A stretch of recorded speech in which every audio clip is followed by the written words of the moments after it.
Which veggies are bad and which are safe for your IBS? Watch this video to find out.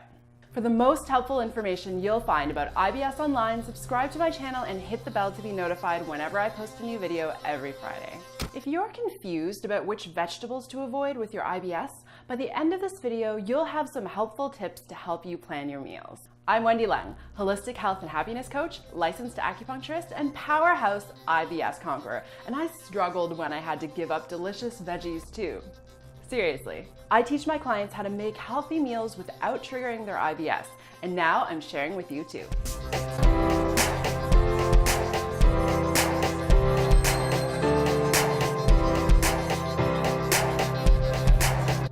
I'm continuing my series on the effect of different food groups on your IBS, and today we're talking veggies. Full disclosure, I love veggies, and one of the very first IBS food triggers that I discovered for myself back in the day was broccoli. It took me a while to really wrap my brain around it because broccoli is supposed to be healthy for you, right? But every time I ate it, I got terrible bloating and stabbing pains, and so I had to cut it out of my diet. And you might think I'm weird, but I used to get cravings for it all the time, but eventually I got used to not eating it. Which veggies are your worst IBS enemy? Let me know in the comments below. Veggies are delicious and nutritious, but some of them can really wreak havoc on your IBS gut. And some might be okay in some circumstances, but not in others. Confused? Keep watching and I'll tell you what I mean. I mentioned last week that there isn't really a list of good and bad IBS meats because everybody's food triggers are different. Ditto for veggies, but there are definitely some that cause issues for most people, and that's because they cause gas, bloating, crampy pain, which are things that you can get whether you have IBS-C or IBS-D or IBS pain predominant. So here are those veggies that you want to look out for. Number 1.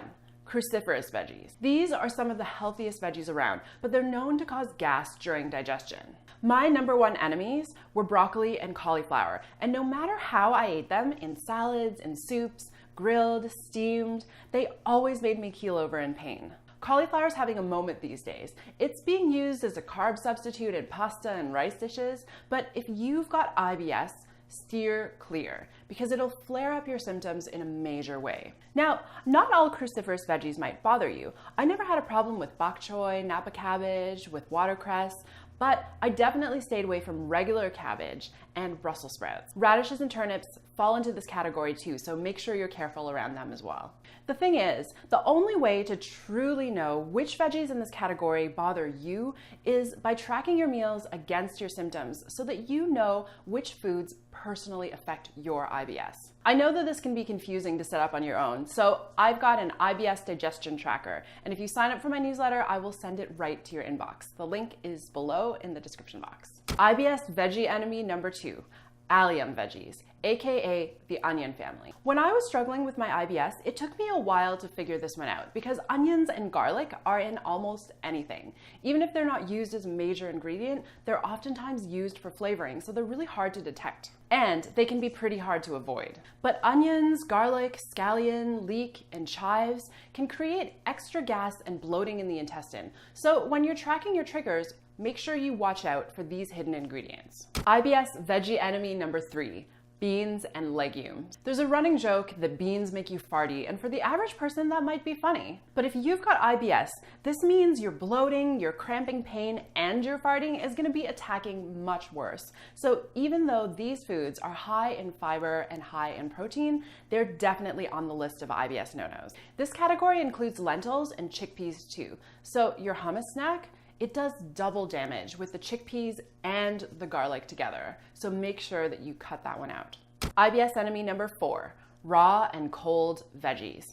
When I said earlier that some veggies are okay in some circumstances, this is what I meant. Some veggies are okay for your IBS gut when cooked, but will flare up your symptoms when they're eaten raw. You may remember me saying that in traditional Chinese medicine, or TCM for short, our digestive system is like a campfire, and with a weak IBS gut, the campfire is burning low. It's important to feed it food that's easy to digest so it can process it into nutrients without overworking the fire or putting it out altogether. In TCM nutrition, both foods with cold properties and foods that are actually cold, i.e. frozen or straight from the fridge, will put out the digestive fire, so it won't be able to process the food. Similarly, raw foods are also difficult to digest, so your weak gut can't properly process them either. So no more salads or crunchy carrots and celery sticks. No matter how much we've been told that these foods are healthy, they are not IBS-friendly snacks. Consider making an onion-free veggie soup instead.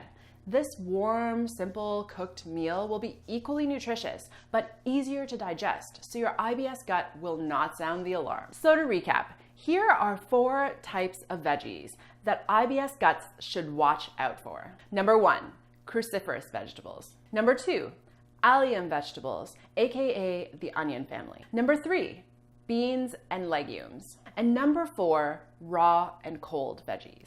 It's important to remember that it is going to take a bit of time for you to figure out what your personal safe foods are, but I did mention earlier that I do have a tool that can help you figure out what your personal triggers are, and if you subscribe to my newsletter, then I will send you the IBS digestion tracker right to your inbox. The link is in the description box below. Now, if you've already tried tracking your diet before, but you still feel overwhelmed and confused, check out the links below too, because you can learn about my coaching program, Conquer IBS, Reignite Your Life, where I help you deep dive through your symptoms and your triggers to teach you everything you need to know to be able to put your IBS behind you for good. Just follow the link if you want me to help you directly. If you like this video, let me know by liking it below, drop a comment with the word helpful, let me know what your biggest takeaway was.